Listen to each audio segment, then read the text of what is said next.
Okay, let me start by saying Mars Needs Women is not the kind of film that wins any awards for high art, complex storytelling, or groundbreaking special effects. In fact, it's a perfect example of what you'd expect from a 1960s B-movie. Low budget, absurd plot, and performances that are unintentionally hilarious. But you know what? I loved every ridiculous minute of it. This is the kind of movie you put on when you want to laugh, roll your eyes, and fully embrace the campiness of old-school sci-fi. Directed by Larry Buchanan, Mars Needs Women takes a simple, and let's face it, pretty bizarre, premise. Martians need to abduct Earthwomen to save their dying planet. I mean, what's not to love about that? It's like the filmmakers took all the classic tropes of 1950s alien invasion movies, added a weird plot twist about population control, and then didn't bother to upgrade the special effects for the next decade. But that's part of its charm, right? So buckle up, because this is one wild ride into the realm of retro sci-fi absurdity. So, here's the gist of it. Mars is in a crisis. No, not because of some catastrophic climate disaster or lack of resources. No, the real problem is a shortage of women. Yes, you heard that right. Martian society is running out of females, and instead of, I don't know, maybe working on some advanced cloning tech, the Martian leaders decide the best course of action is to come to Earth and recruit some human women. Leading this noble cause is D.O.P., played by Tommy Kirk, a Martian who takes his job way too seriously, considering the absurdity of the mission. He and his team of Martian henchmen, who, by the way, look hilariously human for extraterrestrials, arrive on Earth to find 5 women with specific talents to bring back to Mars. They don't just want any random women. Oh no, these aliens have standards. They target women like a geneticist, a go-go dancer, a stewardess, an Olympic swimmer, and a college student. Apparently, the ideal breeding stock. Of course, as you might expect, things don't go quite as planned.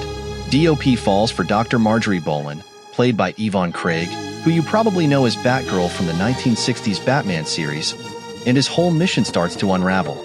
Let me tell you, watching D.O.P. try to woo Dr. Bolan while keeping his Martian identity a secret is probably the highlight of the film. The idea of a Martian leader stumbling through a romantic subplot just adds another layer to the film's wonderfully strange charm. The cast of characters is as delightful as they are unintentionally funny. Tommy Kirk's portrayal of D.O.P. is so earnest that it almost makes you feel bad for the guy. Here's a Martian just trying to do his job, but Earth and its women are just too complicated for him. His deadpan delivery of lines like, "We need women," is delivered with such seriousness, you can't help but laugh. And then there's Yvonne Craig as Dr. Bolan, the geneticist who catches D.O.P.'s eye. Craig plays her role with a mix of intelligence and sass, and she's definitely the brightest spot in this Martian mess. As much as the film is about aliens trying to abduct women, Craig manages to elevate her scenes by giving Dr. Bolan some much-needed personality. She's smart and capable, and you can tell she's not about to fall for D.O.P.'s awkward alien charm, no matter how hard he tries. The other women are kind of there just to be abducted, if I'm being honest. They're cardboard cutouts of stereotypical 1960s femininity, but in a movie like this, that's part of the fun. You're not here for deep character arcs. You're here to watch aliens with funny haircuts chase Earth women around. And boy does it deliver on that front. Now, let's talk about the look of this film, because wow, the 1960s were a wild time for sci-fi aesthetics. If you love that retrofuturistic style with cheesy costumes, clunky UFOs, and glowing control panels that look like they were made out of tinfoil and Christmas lights, the flying saucers in Mars Needs Women wobble across the screen in all their low-budget glory, and I couldn't help but appreciate the effort. You can tell they didn't have a lot of money to work with, but they made it work with what they had. The special effects are more endearing than impressive, and that's exactly what I signed up for when I pressed play. The Martians themselves? Well, if you didn't know they were from Mars, you might mistake them for a group of oddball humans in matching jumpsuits. The filmmakers didn't even bother giving them weird alien makeup or prosthetics. They're just regular guys with some funky 60s sci-fi outfits and the ability to hypnotize people. I guess they figured that was alien enough. And you know what? It works. The absurdity of it all is what makes it so entertaining.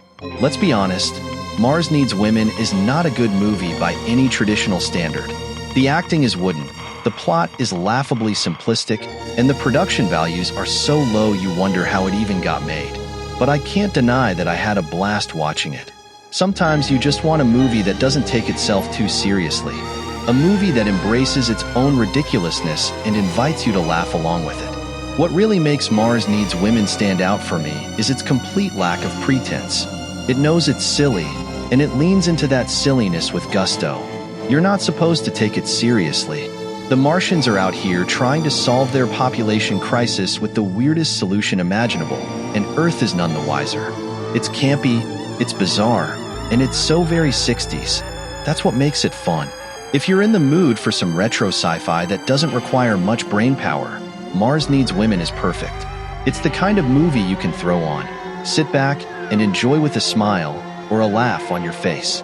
Plus, it gives you an excuse to marvel at just how far sci-fi filmmaking has come since the days of wobbly UFOs and Martians in jumpsuits. So, if you're ready for a trip back to the campiest corner of 1960s sci-fi, grab some popcorn and dive into the wonderfully strange world of Mars Needs Women. It might not be a masterpiece, but it sure is a good time.